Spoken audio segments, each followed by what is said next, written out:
आज देशभरि जम्मा सक्रिय संक्रमितहरूको संख्या 6544 र प्रदेश अनुसार संक्रमितहरूको संख्या प्रदेश 1 मा 511, प्रदेश 2 मा 3075, बागमती प्रदेशमा 1132, गण्डकी प्रदेशमा 237, प्रदेश 5 मा 446, कर्णाली प्रदेशमा 169 र सुदूरपश्चिम प्रदेशमा 974 जना हुनुहुन्छ। हाल विश्व नै कोभिड-19 को महामारी को चपेटामा छ। नेपालमा पनि यसले ठूलो असर गर्दै गइरहेको छ। आजको तथ्याङ्क हेर्दा विश्वमा 1,98,17,574 जना व्यक्तिहरू कोभिड-19 बाट संक्रमित हुनुभएको छ भने 7,29,748 जना व्यक्तिको मृत्यु भइसकेको छ र ठिक हुनेको संख्या 1,27,29,896 रहेको छ। नेपालमा कोभिड-19 पीसीआर टेस्ट प्रति 10 लाख जनसङ्ख्यामा 15,204, प्रति 10 लाख जनसङ्ख्यामा मृत्यु 2.75 छ। संक्रमणबाट मुक्त हुने दर 71.1% छ। आजको पीसीआर 8,515 जना गरी जम्मा 4,83,804 छ, 43,804 छ। क्वारेन्टिनमा रहनुभएका व्यक्तिहरूको संख्या 11,038 रहेको छ। कोभिड-19 संक्रमण मुक्त भई 24 घण्टामा डिस्चार्ज हुनुहुनेहरूमा 40 जना र आजसम्म डिस्चार्ज हुनुहुने 16,353 हुनुहुन्छ। संक्रमितहरू निको भई घर फर्किसक्नु भएको छ। उहाँहरूको उपचार तथा हेरचाहमा अहोरात्र खटिनुभएका चिकित्सक, नर्सिङ स्टाफ, अन्य स्वास्थ्यकर्मी तथा अन्य सहयोगी शुभेच्छुकहरूलाई हार्दिक धन्यवाद दिन चाहन्छौँ। र हामीलाई 2वटा कल सेन्टरबाट 805 व्यक्तिले कल गर्नुभएको छ।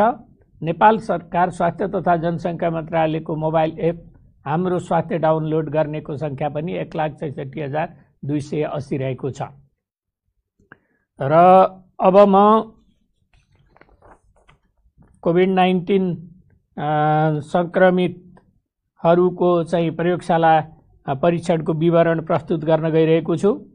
बीपी कोइराला स्वास्थ्य विज्ञान प्रतिष्ठान धरान प्रयोगशालामा सुनसरीका 3 जना, कोशी अस्पताल विराटनगर प्रयोगशालामा सिराहाका 4 जना र मोरङका 28 जना, प्रादेशिक जनस्वास्थ्य प्रयोगशाला विराटनगरमा झापाका 4 जना र सुनसरीका 3 जना, गजेन्द्र नारायण सिंह अस्पताल राजविराज प्रयोगशालामा सप्तरीका 15 जना, प्रादेशिक जनस्वास्थ्य प्रयोगशाला जनकपुर धाममा धनुषाका 35, महोत्तरीका 15, रौतहटका 1, सप्तरीका 2, सर्लाहीका 2 र सिन्धुलीका 1 जना हुनुहुन्छ।